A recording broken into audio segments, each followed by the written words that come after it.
Olá, alunos! Neste vídeo eu vou falar um pouco mais sobre geometria sagrada. Vamos nos aprofundar um pouco mais. É a linguagem primordial da criação, como foi dito anteriormente.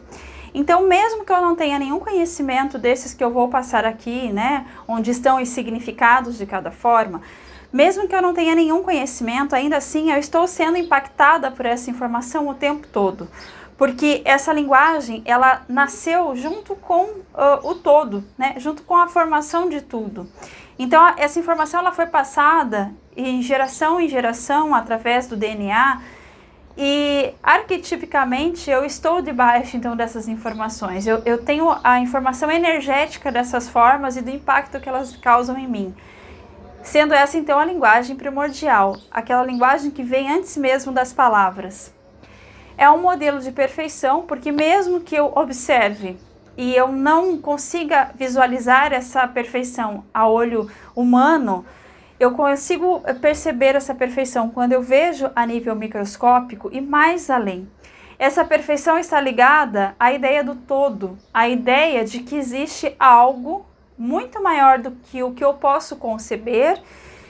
E este todo tem a visão completa de tudo o tempo todo, né? Não enxerga as coisas num nível pequeno como o nosso, que só vê a partir do eu, mas em um nível do todo. Então, mesmo, por exemplo, quando há uma catástrofe, ainda assim existe alguma perfeição ali. Existe algo que precisava ser transformado a partir disso. Então, mesmo quando nós não vemos a beleza da perfeição em tudo que há, ela está ali. É uma mensagem que nos lembra quem somos, né? Dentro dessas informações arquetípicas da geometria, eu estou o tempo todo sentindo qual é a minha verdadeira essência e qual é a minha orientação, qual é o meu propósito de vida. Então isso faz com que, mesmo quando eu me desvio do caminho, eu tenha em algum momento a tendência a querer voltar para o meu caminho, porque isso está sendo impregnado no meu campo o tempo todo. É uma estrutura arquitetônica da vida, é a base da organização da criação. Criança. Da criação. Criação. Então, tudo é construído a partir dessa geometria, das formas mais simples às formas mais complexas, desde os minerais até o ser humano, que é considerado mais evoluído, desde um grão de areia até o universo todo. Então, tudo está construído em cima dessa geometria. Conserva, então, a proporção, o equilíbrio, a harmonia.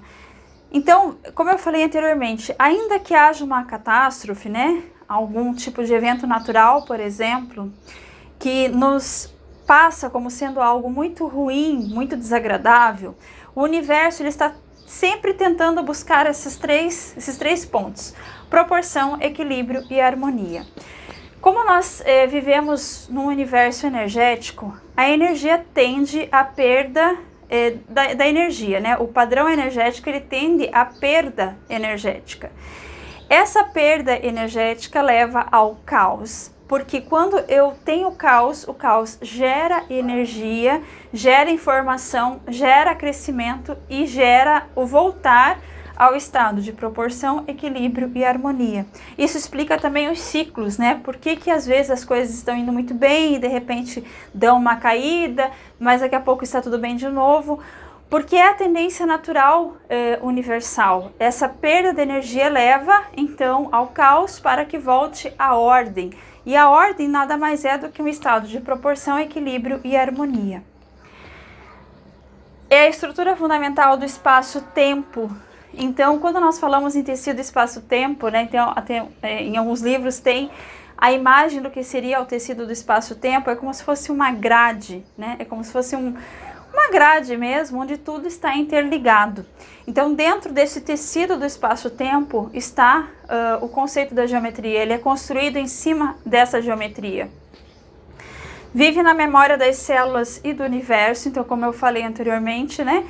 Está impregnado na nossa memória do DNA. Então, mesmo que eu não tenha nenhum conhecimento acadêmico, digamos assim, sobre o assunto, eu estou sofrendo o impacto dessas informações na minha vida, porque isso é muito maior do que eu, isso é muito mais forte e muito mais antigo do que a minha própria existência. E antigamente a matemática era considerada uma ciência sagrada, porque os matemáticos, eles detinham esse tipo de conhecimento.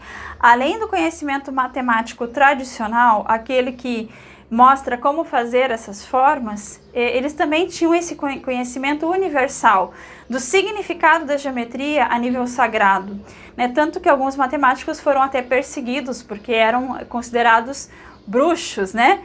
Então não havia bruxaria nisso, simplesmente havia esse sentido além do que nós podemos conceber e que eles conheciam, né? Então, como era chamado, como eu já disse, mágico, né? Mágico no sentido de algo que eu não posso conceber a nível do ser humano, então muitos matemáticos eram alvo de preconceitos. Eu volto então com a próxima aula. Até mais!